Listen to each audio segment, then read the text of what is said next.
Hey guys, it's Evan with Evan K Exotics, and it's April 1, 2025, and life has pranked me with a head cold. So I'm on the struggle bus. Started not feeling so good over the weekend, just didn't have the energy. Did a struggle bus maintenance day in the reptile room. Went to work on Monday, regretted my life choices. Slept about 10, 11 hours Monday night, anticipating burning PTO today with the dogs, just trying to recover. But anyways, today's video is about the ideas of line breeding, selective breeding, and the term lines in reptiles, boas and ball pythons and things like that. And just like to introduce today my animal co-host. This is Dilly. She's a rescue puppy. We got her about a year ago. She's a sweet pea. And that's Mona. Mona is a purebred wire-haired pointing griffon. She's going to turn 12 in about a week and a half here. So they're my dogs, and they are the bomb. And there's a reason I brought them into this picture, or into this video as well, other than the fact that they're just good caretakers and you don't feel good. So let's get into these concepts, and hopefully this all makes sense. I've been trying to film this like 3 or 4 times now over the weekend, but I think I'm in a brain fog and it's just coming out like word salad. So here we go. Line breeding is the breeding of closely related animals to increase the amount of genetic relatedness. And usually that is done because it is believed that that group of animals has a trait that's desirable and inheritable, and so by closely breeding them together, you can make that genetic trait more common, okay? And so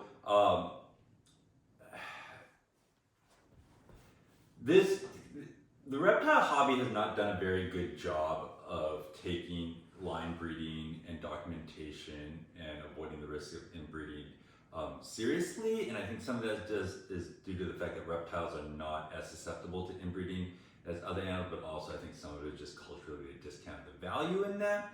And an example of animals where they do a really good job tracking lineage and lines and how related animals are dogs.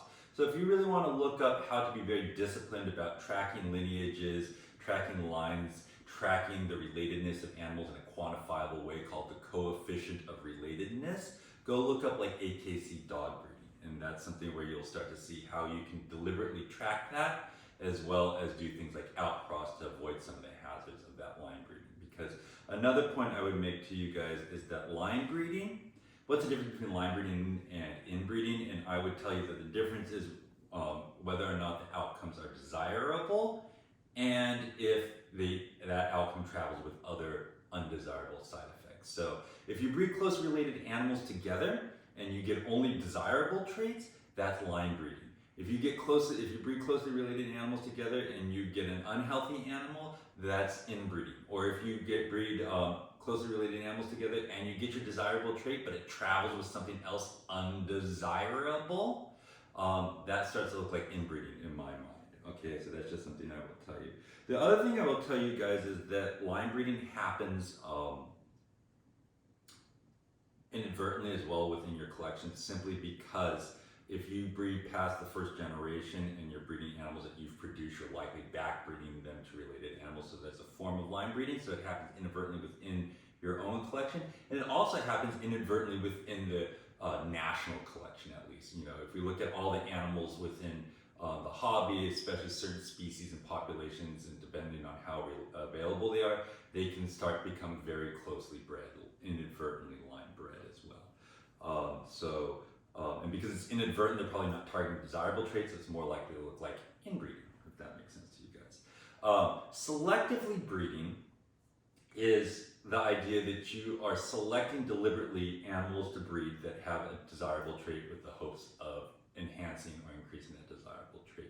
So that basically means that in your founding generation, you look at as many animals as you can and pick the EST, the most animals for whatever you are trying to breed for. So if you're trying to breed for the most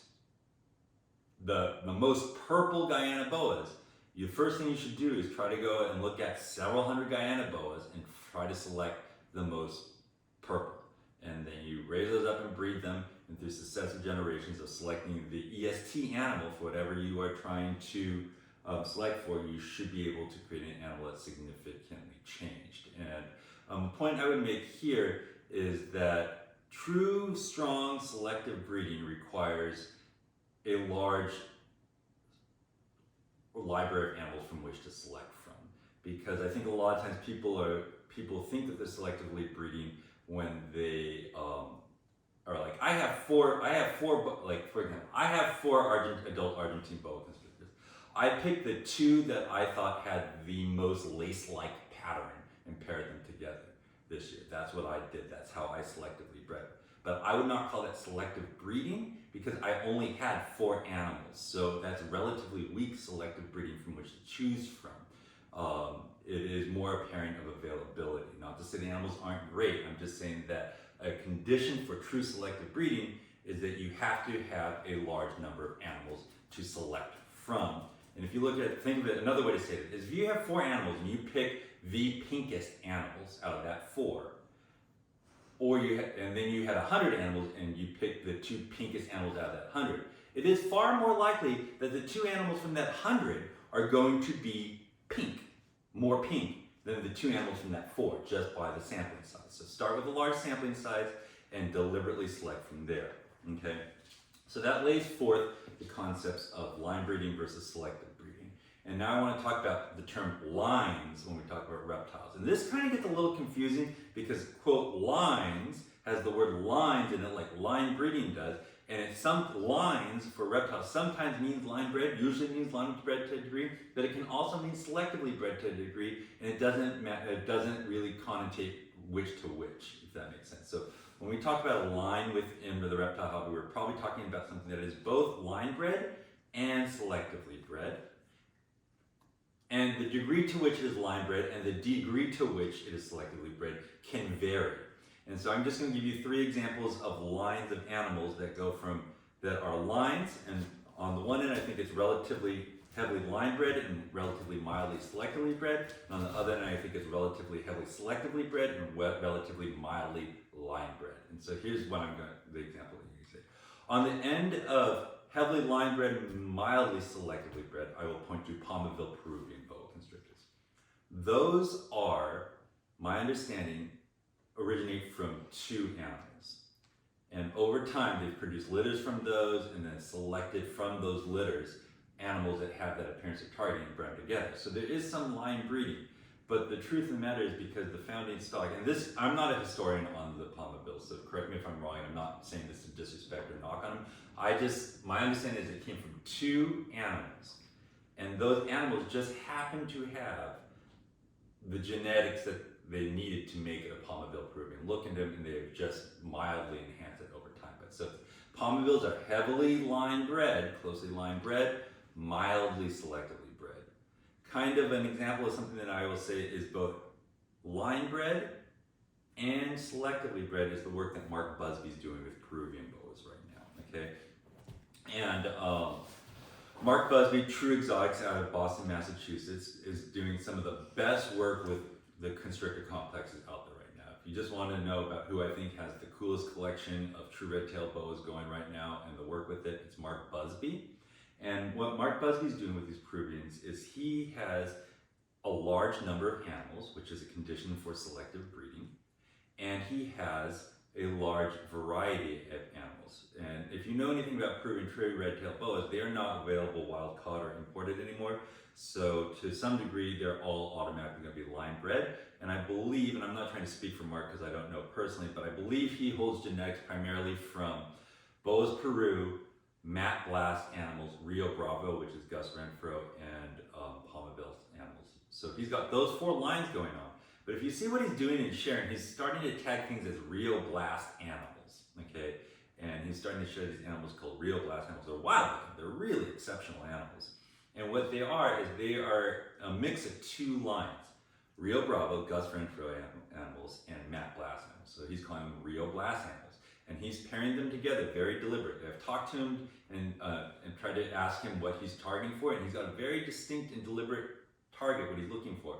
And by picking from these different lines, selecting from these different lines over time, he has created this very unique Rio Blast animal that I think I would feel comfortable if he said that I'm calling these Busby line at this point because he's selectively bred them to that point, but he's not. He's just calling them Rio Blas animals, which I think is really humble and great. But that's an example of an animal that is moderately line bred and selectively bred, because he's picking lines that are already closely related, but then he's putting them together with selective forces to make an animal that's different and unique, and he's calling them Rio Blas animals. So that's an example of something that is both line bred and selectively bred.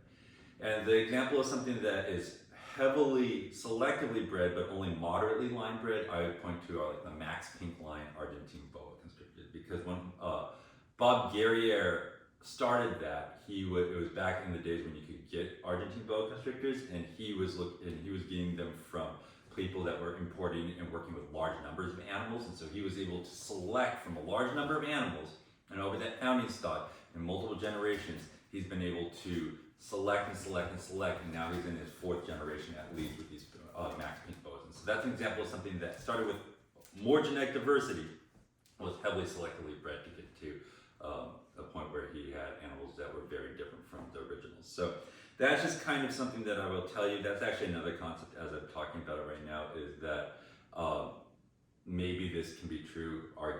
Put in the comments if you don't think it's true, but line breeding makes animals that are more like the founding stock, or holds that more like the founding stock, and selective breeding is more likely to change an animal away from the founding stock, or change it from its wild type, if that makes sense. So that's an idea. And then the last kind of concepts I want to talk about, and it's one of the things that I brought these 2 dogs out here for, is the idea that what is the value in line breeding or lines of animals. And there are definitely amazing lines of animals out there, and because of all the things we just talked about, if you purchase an animal from a line, it's much more predictable of what you're likely to get. And the analogy I'm going to use is between Mona, who's a purebred dog, and Dilly, who is a rescue mutt. And she just walked off camera, but hey Mona, you want to come up here? No. She's like, no, I'm old. But if you look at these 2 dogs, they're actually pretty darn similar dogs. They're just very similar dogs. I have a type with dogs. And the point I'm going to make is that Mona is both heavily line and selectively bred, and Dilly is not. And the point here is that you can get a very similar animal with lines of animals as you can without lines of animals. And so, but at the same time, when I bought a purebred dog, I knew very much what it was going to look like. I knew pretty well what its temperamental tendencies were going to be, and I knew a lot of different things other than just appearances. So it is true that a line has value, but it's also true that it doesn't necessarily make a very different animal than an animal that doesn't come from a specific line. And that's just something I will tell you, is I think a lot of times we get hung up on the lines of animals, but really oftentimes it just comes down to individual animals and the recombination of genetics in an animal and care. And the point I'm going to make here is that my Guyana boas are not any particular line. They do have lines in them, but they have been diluted to the point where it kind of makes me not feel comfortable representing anymore. That's something that I point out about like lines of animals, is oftentimes you get outcrossed with other things, and at what point do they become not that line anymore? And so that's just something to think about. Is like, if you like my Guyana boas, they aren't a particular line. Just like if you like Dilly, she's not a particular line. So there's value to a line of animals, but it doesn't necessarily mean much if you have an animal that's not from that line, other than it's simply not from that line, if that makes sense. So I hope all of that rambling makes sense to you, and I feel like this one came out much more concise than the last one did. So I'm going to review this, and then I'm going to post it, and then I'm going to go and drink some tea and try to do some homework, because the last thing I'm going to tell you guys, I don't know if I mentioned it, but I'm in postgraduate school now, and if you've ever had to go back to work, or maybe you didn't finish your undergrad when you were young, and now you have a family or a job and you're trying to do it, I got a lot of respect for it. It's really hard to do. So that's just what I tell you guys, is keep going. I hope you're well. I hope that made sense, and I hope that you enjoy it. Take care. Bye-bye.